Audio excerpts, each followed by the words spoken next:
ցուցակի ներկայացուցիչ Վահրամ Մարտիրոսյանին եւ ազգային ժողովրդական բևեռի խորհրդի անդամ Հայկ Մարտիրոսյանին, շնորհակալություն, որ մեզ եք հյուրընկալվել։ Մեր բանախոսների հետ խոսենք նախընտրական քարոզարշավի մասին, ինչպես նաև Հայաստանի քաղաքական եւ տնտեսական հեռանկարները ըստ ԱԺԲ ծրագրի կներկայացնեն մեր բանախոսները։ Խնդրեմ։ Շնորհակալություն լրագրողներին, շնորհակալություն մամուլի ակումբին։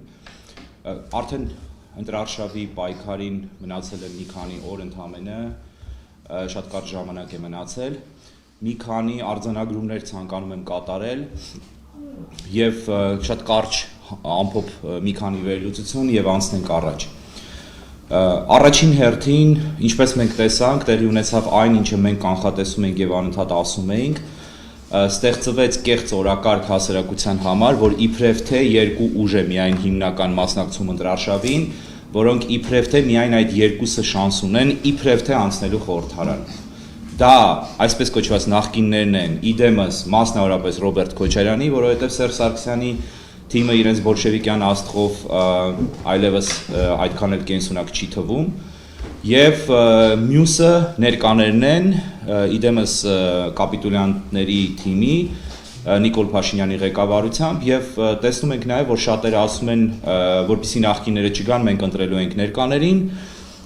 եւ շատերն էլ ասում են, որպեսզի ներկաները չմնան, մենք ընտրելու ենք նախկիններին, որովհետեւ կար կայունություն եւ այլն եւ այլն։ Երկուսն էլ բացարձակապես սխալ, եթե մեղմ արտահայտվենք տեսակետներ են, չկա այդպիսի բան, նախկինների օրոք հիշեք, թե ինչ է տեղի ունեցել սարսափելի թալան, տեղի է ունեցել երկրի ինֆրակառույցների օտարներին հանձնում եւ ոչնչացում, տեղի է ունեցել զարգացման կանգ եւ ընդհանրապես տնտեսական աճի ցուցանիշները պայմանավորված են եղել մակերեսային հանգամանքներով եւ նաեւ համաշխարհային մի քանի գործընթացներով։ Բայց դրանք տեղի են ունեցել հիմնականում ավերիչ շինարարական աշխատանքների արդյունքում, ինչու ավերիչ, որովհետև հիշում եք, թե ինչպես կառուցվեց Հյուսիսային պողոտան, ինչպես կառուցվեցին մնացած նորակառույցների տարածքները, եւ նաեւ որոշակի դեր է խաղացել այդ շրջանում ադամանդագործությունը, որը նույնպես չի կարելի համարել երկրի տնտեսության հիմք։ Այնպես որ դրանք իրականում կեղծ հանգամանքներ են եւ կեղծ թվեր են, շատ կարեւոր հանգամանք է նախկիններին գնահատական տալիս գիտակցելը, որ տեղի է ունեցել ամբողջ նախկին շրջանում այն, ինչը շատ ավելի մեծ ծավալներով այսօր խոստանում է Ռոբերտ Քոչարյանը, դա Ռուսաստանի հետ ճակերտների մեջ ինտեգրացիան է, այլ խոսքերով առավել գաղութացումը Հայաստանի, առավել ստրկացումը Հայաստանի, որը հանգեցրել է նրան, ինչ մենք ունենք այսօր։ Ստրկացման եւ գաղութացման process-ը կատարելության է հասցրել այս ռեժիմը եւ այս ռեժիմի օրոք ուղղակի որևէ հնարավորություն այլևս շարունակվելու պայմաններում չի լինելու Հայաստանը անգամ շնչելու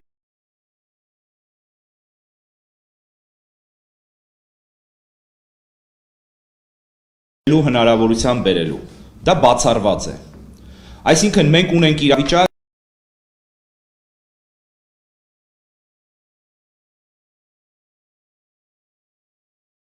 երբ ժողովրդին եւ հանրությանը մատուցվում է ընտրություն, կեղծ ընտրություն,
Ավեն ՆԱՏՕ-ի ռազմական մոդելները եւ սպառազինությունները, որոնք շատ ավելի գերակայ են ռուսականին։ Հաջորդ հանգամանքը արտաքին քաղաքական դաշտում ինտեգրումը, առավել ինտեգրումը Ռուսաստանի նշանակում է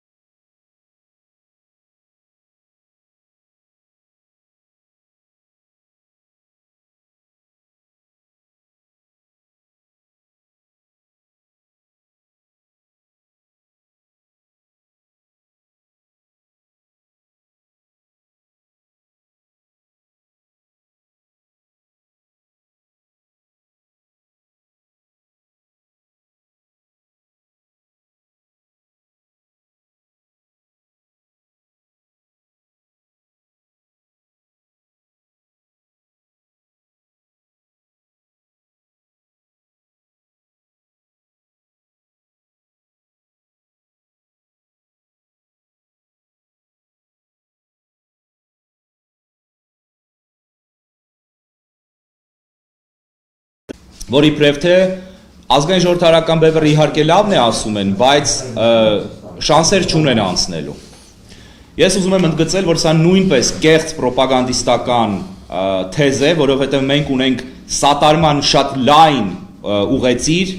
հասարակական լայն շերտեր եւ ես ինքս անձամբ դրան ականատես եմ եղել քարոզարշավի ընթացքում վերջին օրերին, սատարում են ազգային ժողովրդավարական բևեռին եւ չեն սատարում միայն նրա համար, որ մենք ազգային ուժ ենք եւ ըստ էության միակ իսկական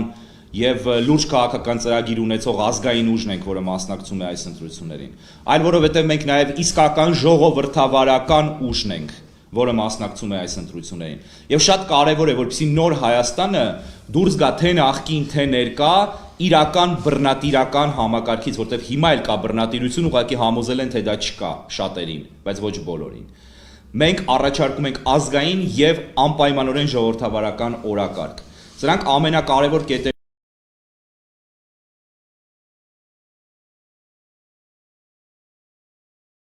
էին, որ ես ուզում էի ասել եւ ավարտեմ ասելով, որ եթե յուրաքանչյուրը չգնա եւ քվե չտա ազգային ժողովրդարական բևեռին, այո, շանսերը քիչ կլինեն անցնելու։ Բայց քանի որ մենք գիտենք, որ հսկայական զանգվածներ գնալու եւ քվեարկելու են ԱԺԲ-ի օգտին, համար 25-ի օգտին, եւ գիտենք նաեւ, որ այդ թեզերով փորձում են կասեցնել մարդկանց, պիտի խնդրեմ, որպիսի քաղաքացիները հասկանան, որ նախկինը կրկնելով, սխալները կրկնելով, այնինչ 30 տարի արվել է եւ հանցավոր ինքնաստրկացումը կամ ուրիշի մեծ կողմից պարտադրվող ստրկացումը քաջալերելով, մենք չենք կարող ստանալ այլ արդյունք, քան այն, ինչ մենք ունեցել ենք շատ ավելի վատ տարբերակով։ Դրա համար մենք պիտի փոփոխենք այս ընթացքը փոխել առաջարկում է ԱԺԲ-ն, եւ յուրաքանչյուրը պետք է գնա եւ քվեարկի ԱԺԲ-ին, որպեսզի ԱԺԲ-ն անցնի եւ անցնելու բոլոր ընդդիմադիրներից իսկական, այսպես ընդդիմադիր ուժ հանդիսացող միակ ուժը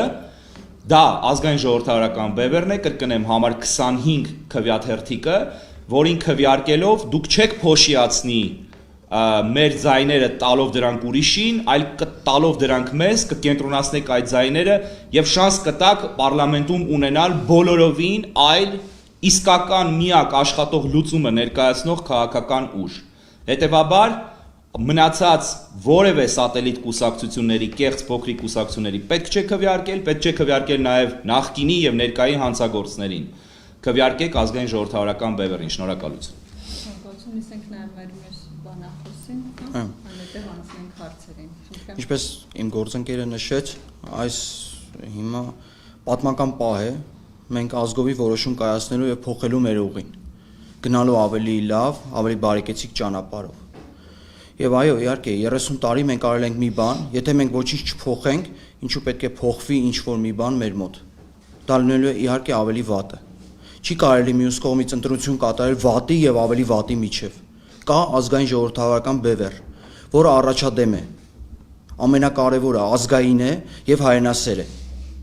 Մենք 2018 թվականին ասում ենք, ով ուզում է թող լինի, միայն Սերժը չլինի։ Եվ այդ մտքով բերեցինք իշխանության ուսապարկերին։ Այսօր ասում ենք, ով ուզում է թող լինի, միայն դավաճանական ռեժիմը չլինի։ Այս մտքով մենք կբերենք նորից ետ նախկիններին։ Հետո հերոսաբար կսկսենք ընդամենը շատ կարճ ժամանակ հետո պայքարել նախկինների դեմ։ Եվ եթե ինչ որ հրաշքով Հայաստանը հայտնվի 2035 թվականում, ես դրա մեջ կասկածում եմ, եթե կան իշխանության նախկինները, մեր երեխաները սկսել են ցույցեր կազմակերպել հայկական Լուկաշենկոյի դեմ։ Պետք է մենք սթափվենք, իրապես նայենք իրականությանը։ Այն սխալները մենք չենք կարող նույն սխալը անընդհատ գործել։ Նույն սխալը մենք գործեցինք 18 թվականին։ Հիմա 21 թվականն է, ինչ է, մենք պատրաստվում ենք գործել նույն սխալը։ Եկեք նայենք առաջ։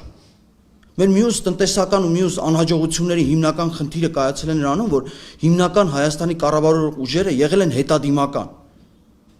Դրա լավագույն օրինակը դա նկարագրում է մեր ռազմավարական պլանավորումը, թե ռազմաարտնաբերության, թե ընդհանրապես ռազմավարական պլանավորումը։ Տեսեք, 94 թվականի հաղթանակից հետո մեր ամբողջ պետություն լծվել էր պատրաստվելու 94 թվականի պատերազմին։ Հանկարծ եկավ 2016 թվականը, պարզվեց վայ, մենք պատրաստվել ենք 94 թվականի պատերազմին, կան ԱԹՍ-ներ, կան այլ տեսակի հրետանի։ Սկսեցինք պատրաստվել դրանից հետո 2016 թվականին, ու եկավ 2020 թվականը։ Պարզվեց կան այլ տեսակի տակտիկական ԱԹՍ-ներ, ուղղակի ԱԹՍ-ների քանակն է ավելի շատ։ Հրետանու կալիբրն է ավելի մեծացել, 122-ից դարձել 300։ Հիմա 2020-ից հետո սկսել ենք պատրաստվել 2020-ին։ Այսինքն մեր կառավարող ռեժիմները եղել են միշտ հետադիմական։ Այս պարտությունների շղթան մենք պետք է կոտրենք։ Իսկ կոտրելու միակ ձևը ընտրել առաջադիմական ուժի, առաջադիմական թե ռազմական, թե տնտեսական, թե ինչ անպայման շատ կարևոր է մշակութային առումով, որտեղ մենք որպես ազգ, որպեսզի զարգանանք, պետք է իրականացնենք նաև մշակութային հեղափոխություն։ Եվ այս բոլոր հեղափոխությունները, թե 4-րդ տեխնոլոգիական հեղափոխությունը, թե մշակութային հեղափոխությունը, թե ռազմավարական պլանավորման հեղափոխությունը կարող է բերել միայն ու միայն ազգային ժողովրդավարական բևեռը։ Ես այսօր չեմ տեսնում մի ուժ, որը ունակ է, ունի թիմ։ Ամենակարևորը, տեսեք, գործընկերս նշեց այդ սատելիտ կուսակցությունների մասին, նրանք մարդ կուսակցություններ են։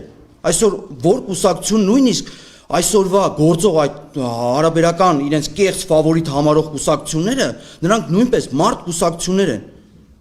Նիկոլ Փաշինյանի եւ Ռոբերտ Քոչարյանի մարդ կուսակցությունները։ Միայն ազգային ժողովրդավարական բևեռն է, որ ունի թիմ բոլոր առումներով, տնտեսական, ռազմական, մշակութային։ Եվ ես կոչ եմ անում մեր քաղաքացիներին իրենց ձայնը տալ ոչ թե մարդկանց, այլ թիմերին։ Շնորհակալություն անցնենք հարցերին, խնդրեմ դեր։ Մինյոս վրացական,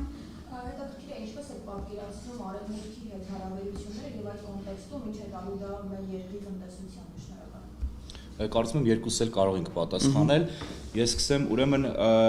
արևմուտքի հետ հարաբերությունները ըստ էության բացակայել են Հայաստանում։ Եթե խոսում ենք շատ անկեղծ բաց, այդ կեղծ բաներից դուրս ենք գալիս եւ այն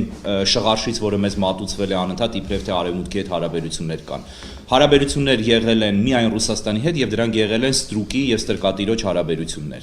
որի շրջանակներում Հայաստանը միշտ, ես գալիս եմ դրան, Հայաստանը միշտ վախեցել էր իրական խորքային հարաբերություններ հաստատել արևմուտքի հետ, այդ թվում նաեւ տնտեսական։ Եթե նայեք տնտեսական շրջանառությունը Ռուսաստանի հետ եւ արևմտյան բոլոր երկրների հետ, դա անհամեմատելի թվեր են եւ դա պայմանավորված չի հայկական ապրանքների որակով, որովհետեւ կան շատ բարձր որակի ապրանքներ, կամ կարող են արտադրվել, եթե պահանջարկ լինի արևմուտքում, իսկ պահանջարկ արևմուտքում կարող է ստեղծել Հայաստանը դուրս գալով արևմտյան շուկաներ։ Այսինքն ստեղծվել է մի իրավիճակ, երբ Հայաստանը բացառիկ կախվածության մեջ է ընկել Ռուսաստանից եւ ստիպված է եղել եւ իրեն ստիպել են եւ նաեւ ինքը ինքնաստիպվել է կտրվել արևմուտքից։ Սա տնտեսական առումով։ Քաղաքական առումով մենք շատ ենք արդեն խոսել, միայն քաղաքական մերձեցումը արևմուտքի հետ եւ հստակ իսկական նոր դաշնակցային ձևաչափերի ներդրումը եւ կիրառումը կարող է Հայաստանը ոտքի հանել։ Կրկնեմ շատ կարևոր այս թեզը, շատ կարևոր բան, Հայաստանը այսպիսի ջախջախված կործանված վիճակից անկարող է լինելու, բացարձակապես անկարող է լինելու ոտքի կանգնել, եթե չունենա միայն ու միայն արևմուտքի աջակցությունը։ Հայաստանը ունեցել է Ռուսաստանին 30 տարի որպես իր տեր գաղութատեր, 30 տարի Հայաստանը գնացել է միայն աղքատացման։ Եթե որևէ մեկը կարող է բերել մի ցուցանիշ, որով Հայաստանը լավացել է Հայաստանի վիճակը, այդ դեպքում ես կլռեմ։ Հայաստանը գնացել է դեպի ոչնչացում, ունենք այն, ինչ ունենք այսօր, որովհետև եղել ենք Ռուսաստանի ազդեցության տակ։ Դա Ռուսաստանի դաշնակցային ֆորմատն է։ Ռուսաստանը չունի դաշնակիցներ, ունի միայն Թուրքիային որպես դաշնակից եւ նաեւ Ադրբեջանին իհարկե Թուրքիայի հետ միասին, եւ Ռուսաստանի քաղաքականությունը իր այսպես գործընկերների հետ հետեւյալն է. պահել խեղճ, պահել թույլ վիճակում, թույլ չտալ ծավալվել, թույլ չտալ զարգանալ, որպեսզի կարողանան ցանկացած պարագայում հեշտորեն կառավարել եւ հեշտորեն տրամադրել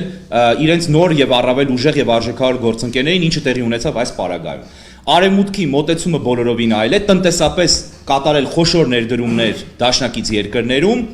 հզորացնել երկրները, որովհետև այդ ներդրումները արտասահմանում իրենց դաշնակից առավել փոքր եւ առավել թույլ երկրներում, օրինակ ինչպիսին Հայաստանն է, ուժեղացնում է արևմուտքի դիրքերը ըստ իրենց հաշվարկների եւ իրենց շահերի։ Բերում է նաեւ տնտեսական շահեր իրենց եւ միաժամանակ երջանիկ է պահում եւ բերում է բարօրություն այն երկրներին, որտեղ կատարվում են այդ ներդրումները եւ որոնց հետ հաստատվում են հարաբերություններ։ Տեսեք արևմտյան որ երկրներն են դժգոհ արևմուտքի հետ դաշնակցությունից եւ կհասկանաք, այդպիսի երկրներ չկան, ուղղակի չկան։ Թող օրինակներ բերեն։ Տեսեք, որ երկրներն են դժգոհ Ռուսաստանի հետ դաշնակցությունից, տնտեսական եւ քաղաքական եւ կհասկանաք բոլոր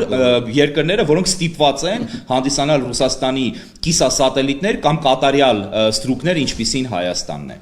Այս կոնտեքստում եւ շատ հետաքրքիր է, որ նաեւ Ադրբեջանը երբևէ չի եղել Ռուսաստանի դաշնակից, չէ՞։ Ինքը գնել է ըստ էության Ռուսաստանի ծառայությունները եւ հատկապես այս պատերազմում։ Այնպես որ այստեղ ամեն ինչ շատ ավելի པարզ է։ Դաշնակցությունը քաղաքական արևմուտքի հետ, արևմուտքը ասելով մասնավորապես տվյալ պարագայում նկատի ունենք Ամերիկայի Միացյալ Նահանգները եւ Ֆրանսիան, բայց Ֆրանսիայի մասին խոսելիս մենք հաճախ մոռանում ենք նշել, որ Ֆրանսիայի հետ նույն ճակերտների մեջ փաթեթով միշտ գալիս է նաեւ Գերմանիան։ Ֆրանսիան եւ Գերմանիան Եվրամիության երկու առաջատար պետություններն են, Ֆրանսիան քաղաքական առումով, Գերմանիան տնտեսական քաղաքական առումով, եւ սրանք ահռելի տնտեսություններ են, ահռելի այսպես աջակցության ռեսուրս են։ Եվ դաշնակցություն կազմելով քաղաքական Հայաստան են գալու հսկայական ֆինանսական միջոցներ, որոնք այդ երկրները ներդնելու են ելնելով սեփական շահերից, բայց դրանցից աննախադեպորեն շահելու է Հայաստանը, մենք ունենալու ենք ռազմական լրջագույն առաջընթաց, որովհետև տրամադրվում են տեխնոլոգիաներ, ես այ երազանքներ օդի մեջ խոսքեր չեն։ Տեսեք, բառացիորեն 3 առաջ օրը ինչպիսի ռազմական օգնություն տրամադրվեց Ուկրաինային, ընդ որում գրեթե անհատույց։ Ինչպիսի ռազմական օգնություն է տրամադրվել Վրաստանին, վրացական բանակը այսօր լիովին չափազանց բարձր մակարդակի ստանդարտներ ունեցող ռազմական կազմավորում է խոշոր։ Նույնը բոլոր այն դաշնակից պետությունները, որոնք դարձել են դաշնակից արևմուտքին վերջին շրջանում։ Բոլորին տրամադրվել է օգնություն, տնտեսությունները կայունացվել են։ Նկատի ունենալով Հայաստանի կարևորությունը այսօր արևմուտքի մասնավորապես Միացյալ Նահանգների եւ Ֆրանսիայի համար քարտեզի առումով արդեն միայն զուտ, եթե միայն դրան նայենք, մնացած առումները մի պահ անտեսենք, ապա անչափ ձեռնտու է արևմուտքին Հայաստանը ամեն գնով պահել այս տարածաշրջանում շատ པարզ պատճառով արևմուտքին ձեռք չի տալիս Թուրքիայի եւ թուրքական աշխարհի ծավալումը, որովհետեւ այն դառնում է անվերահսկելի արևմուտքի համար, դառնում է ագրեսիվ եւ անզսպելի ռազմաքաղաքական գործոն, որը սպառնալիք է արևմտյան բոլոր շահերի համար, մասնավորապես Միացյալ Նահանգների եւ Ֆրանսիայի։ Այդ նպատակով Հայաստանը, որ փոքրիկ խցան է մեծ Թուրանի ճանապարհին, ստանում է արևմուտքի համար սեփական շահերից ելնելով, արևմտյան շահերից ելնելով ամենաառաջնային կարևորություն։ Եվ այստեղ մի հանգամանք կա, եթե Հայաստանը դարձյալ թքում է արևմուտքի ուղղությամբ եւ ասում է դուք մեզ պետք չեք, մենք ուզում ենք մեռնել ամենայն վստահությամբ, այդ դեպքում արևմուտքը ուղղակի անկարող է լինելու որևէ բան անել եւ ստիպված է լինելու գնալ համագործակցության արդեն թուրքական կողմի հետ, ոչ թե ռուսական, այլ արդեն սեպարատ թուրքական կողմի հետ, որպեսզի կարողանա բուն թուրքական կողմի հետ որոշակի հարաբերությունների արդյունքում նրանց զսպել։ Հիմա եթե մենք կարող ենք մեր զսպման ի սկզբանե մեխանիզմով եւ տվյալներով կարողանալ եւ շահել, եւ ոտքի կանգնել, եւ դառնալ արևմուտքի դաշնակիցներ եւ վերականգնելու թե բանակը թե տնտեսությունը հնարավորություններ ունենալ։ Մենք ուղղակի պիտի կատարելապես անմիտ լինենք, որպեսզի գնանք ինքնասպանության եւ մերժենք այն ձեռքը, որը արդեն հրապարակայնորեն բազմաթիվ անգամներ մեկնվել է մեզ։ Պետք է ուղղակի տեսնելու կարողություն չունենալ, որովհետեւ մենք չտեսնենք, թե ինչպիսի քայլեր է անում ընդառաջ Հայաստանին այս օրերին արևմուտքը։ Եվ հանգամանքը, որ թուրք-ադրբեջանական զորքերը այսօր Երևանում չեն, որովհետև հանգիստ կարող են քայլելով գալ եւ մտնել Երևան, որտեղ կա դավաճանական ռեժիմ Երևանում, եւ որովհետև սահմանները չկան եւ շփման գիծը ամբողջությամբ բաց է։ Այն հանգամանքը, որ դա տեղի չի ունենում, դա ոչ թե ռուսական զորքերի ներկայության շնորհիվ է, որտեղ իրենց ներկայության շնորհիվ շատ հանգիստ թուրքերը եկել եւ գրավել են ամեն ինչ եւ հիմա էլ մտել են արդեն բոլորովին այլ տարածքներ Սյունիքում։ Այլ արևմուտքի զսպման, որտեղ արևմուտքից չեն ցանկանում, որպեսզի այդ խցանը վերանա թուրքական աշխարհի ճանապարհին։ Եվ վերջին թեզը շատ արագ ասեմ, միշտ հնչեցվում է տխմար, տգետ, ուղղակի վիրավորական հիմարության աստիճան թեզը, թե Միացյալ Նահանգներն ու Թուրքիան ՆԱՏՕ-ի անդամ երկրներ են, դաշնակիցներ են իրար եւ այլն եւ այլն։ Եղել են դաշնակիցներ ժամանակին, այսօր այդ դաշնակցությունը գոյություն չունի, ճիշտ այնպես ինչպես գոյություն չունի Հայաստանի եւ օրինակ Բելարուսի միջև ռազմական դաշնակցություն հապկի շրջանակներում։ Եվ հիշեցնեմ նաեւ, որ նույն ՆԱՏՕ-ի անդամ երկրներ են Ֆրանսիան եւ Թուրքիան, երկուսն էլ լուրջագույն հակասություններ ունեն, որոնք անհաղթահարելի են, եւ մասնավորապես Հունաստանը եւ Թուրքիան, որոնք ուղղակի ներքուստ քաղաքական եւ պատմական առումով արյան թշնամիներ են։ Եվ ինչպես է ստացվում, որ համ դաշնակիցներ են, համ թշնամիներ են։ Դաշնակիցներ են նոմինալ առումով, Թուրքիան մնում է ՆԱՏՕ-ի անդամ, որովհետև իրեն ձեռնտու է մնալ ՆԱՏՕ-ի անդամ, ՆԱՏՕ-ից հեռացնելու մեխանիզմներ չկան ՆԱՏՕ-ի կարգավորումներով, օրինական հիմքերը դրա չկան, չեն կարող լինել, ուղղակի նախատեսված չեն, եւ երրորդ հանգամանքը այն է, որ Միացյալ Նահանգները եւ արևմտյան երկրները ցանկանում են, որպեսզի Թուրքիան շարունակի մնալ ՆԱՏՕ-ի անդամ, որպեսզի Թուրքիայի վրա ազդեցության որոշակի լծակներ գոնե պահպանեն ՆԱՏՕ-ի շրջանակներում։ Եթե Թուրքիան դուրս գա ՆԱՏՕ-ից, ապա անմիջապես կգնա ամբողջությամբ հակարևմտյան գծով եւ հնարավոր եւ կմիավորվի հակարևմտյան, այսպես ճամբարը կստեղծի իր շուրջ, կմիավորի եւ կդառնա սպառնալիք ուղակի, սպառնալիք արդեն արևմուտքի համար։ Եվ սպառնալիքը զսպելու համար ստիպված են Թուրքիային մի կերպ հանդուրժել ՆԱՏՕ-ին, բայց միաժամանակ ամբողջությամբ տրամադրված են Թուրքիային թույլ չտալ զարգանալու եւ առաջ գնալու։ Մեկ բան օրինակ, այո, մեկ օրինակ ավելացնեմ, հերո չգնանք Վրաստանի օրինակը, օրինակ Վրաստանում արտադրում են տարբեր ռազմաարտնաբերական տեսականի, օրինակի համար զրահամեքենաներ, եւ դա մենք տեսանք Սաուդյան Արաբիան, երբ որ Եմենում պատերազմ էր վարում, վրացական այդ մեքենաները։ Սա խնդիրը դա կատարվել է արևմուտքի ներդրումներով, մոտ $100 միլիոն ներդրումներով այդ գործարանը զրահամեքենաներ արտադրելու, բացի նրանից արևմուտքը օգնել է Վրաստանին, որպեսզի այդ զրահամեքենաները վաճառվեն, որտեղ Վրաստանը ուղիղ ձևով Սաուդյան Արաբիային այդ զրահամեքենաներ վաճառեր, կարծում եմ չէր կարող։ Արևմուտքը այստեղ նաև չի պահում իրեն որպես ժլատ գործընկեր։ Միշտ նա պատրաստ է կիսվել, օգնել իր գործընկերներին, որպեսզի նրանք նույնպես զարգանան։ Նշեմ, որ պարոն Վարամ Մարտիրոսյանը Զանգի հավելվածի, հայտնի Զանգի հավելվածի,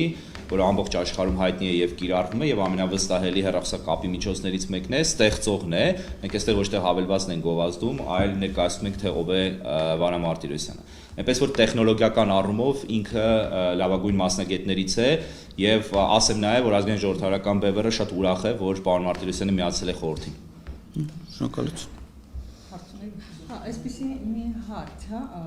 խոսում ենք, շատ ենք խոսում Արևմուտք Ռուսաստանի ծառայությունները, բայց մեր երկիրը այս իրավիճակից հանելու համար ապագա իշխանություններին, ընտրվող իշխանությունների թիվ 1 գործիքը, թիվ 1 քայլը, որը պետք է լինի, թե տնտեսական, թե քաղաքական, ընդհանրապես բարոյահոգեբանական այս մթնոլորտը, որ մենք ձևավորել ենք, հա բացի Արևմուտք Ռուսաստան հարաբերությունները հասկանալի է, այլ ինչ գործիք կա, այլ ինչ առաջնային խնդիրը, որը պետք է դնի տվյալ իշխանությունը իր համար, այս վիճակից դուրս գալու համար։ Դուք պատասխանեք, եթե ես պատասխանեմ։ Առաջնային քայլը, որ իրականացնելու են կոնկրետ ազգային ժողովրդավարական բևեռին վստահություն տալու համար, դա կարգ ու կանոնի հաստատումն է, պատասխանատվության ինստիտուտի վերականգնումը։ Այսօրվա պետությունում ամենակարևոր խնդիրը դա պետությունում չի գործում պատասխանատվության ինստիտուտ։ Մեր երկրում ամեն ինչ հնարավոր է։ Հնարավոր է հենց մենք հենց այս պահին գերին կնենք։ Ոչ ոք դրա դիմաց պատասխանատու չէ։ Հնարավոր է տնտեսական անկում, ոչ ոք դրա դիմաց պատասխանատու չէ։ Ամեն ինչ դարձել է մեր երկրում հնարավոր եւ ամենակարևոր խնդիրը դա պատասխանատվության ինստիտուտի վերականգնումը է, կարգ ու կանոնի վերականգնումը, պետականության վերականգնումը։ Սա այն առաջնային քայլերն են, որից հետո նոր մենք կարող ենք խոսել տնտեսության, բանակի եւ մնացած մեր ոլորտների վերականգնման մասին։ Դա համակարգային ձևով նաև շարունակությունը ասեմ պարոն Մարտիրոսյանի արտահայտած մտքի, դա նաև անցումային արդարադատության հաստատումն է, որը իհարկե չի լինելու այն անցումային արդարադատությունը, որի մասին բղավում էր հրապարակից Նիկոլ Փաշինյանը եւ այդպես էլ խաբեց ոչինչ չարեց։ Դա լինելու է ռեալ իսկական անցումային արդարադատություն, լյուստրացիայի վրա հիմնված, պատերազմի պարտության համար պատասխանատուները կանչվելու են պատասխանատվության, պատերազմի պարտությանը տարիներ շարունակ նպաստած եւ դրա հիմքերը դրած մարդիկ կանչվելու են պատասխանատվության, Հայաստանի ինքնաոչնչացման արտաքին քաղաքականության դոկտրինի, այսինքն Արցախի անկախության ճանաչում, Արցախի պոկում Հայաստանից, Հայաստանի գաղութացում, այդ բոլոր պատասխանատուները կանչվելու են դատական կարգով պատասխանատվության, երկրում հաստատվելու է այո պատասխանատվության համակարգ եւ օրինականությունը պիտի հաստատվի Հայաստանում, որովհետեւ օրինականություն չկա։ Դա եթե խոսում ենք ներքին առումով։ Արտաքին առումներով արդեն ասեցինք շատ, պետք է վեկտորների փոփոխություն տեղի ունենա, շատ արագորեն, պետք է ոչ միայն արևմուտքի հետ դաշնակցություն հաստատվի, այլ պարոն Մարտիրոսյանը հիշատակեց Սաուդյան Արաբիայի անունը, մասնավորապես Իրանի, Սաուդյան Արաբիայի, Իսրայելի, տարածաշրջանային ամենակարևոր խաղացողների, Արաբական Միացյալ Էմիրությունների եւ բազում այլ երկրների հետ անհրաժեշտ է հաստատել լավ դրական գործընկերային հարաբերություններ, նաև դաշնակցային հարաբերություններ շատերի հետ եւ դրանով փորձել չեզոքացնել թուրք-ադրբեջանական մնացած վտանգները, որոնք անպայմանորեն սպառնում են եւ իրականություն են դառնալու, եթե մենք Հայաստանում չունենանք ազգային եւ ժողովրդավարական իշխանություն, եւ սրանք քայլերի համալիրներ են, գիտեք, որոնք մեկ եզակի քայլով չես կարող ասել առաջին օրը այսա պիտի արվի։ Կան ուղղակի 100 քայլեր, որոնք առաջին օրը պիտի արվեն։ Տեսեք, նախագահ Թրամփից հետո ստեղծվել էր Միացյալ Նահանգներում մի իրավիճակ, երբ դեմոկրատական ադմինիստրացիան, որը մտավ Սպիտակ տուն, անմիջապես պիտի ոչ թե մեկ, այլ մի քանի խոշորամասշտաբ քայլեր կատարել։ Եվ նախագահ Բայդենը առաջին 2 օրերի ընթացքում 100-ից ավել նախագահական հրամանագրեր ստորագրեց։ Այսինքն սա մի համալիր է, որը լուրջ իշխանությունը պետք է կիրառի։ Լսեք նախկիններին եւ լսեք ներկաներին եւ տեսեք թե նրանք ինչեր են ասում։ Նրանք ուղղակի ոչինչ չեն ասում դրա մասին։ Բարի շնորհակալություն, կան այլ հարցեր չկան, շնորհակալություն։ Շնորհակալություն։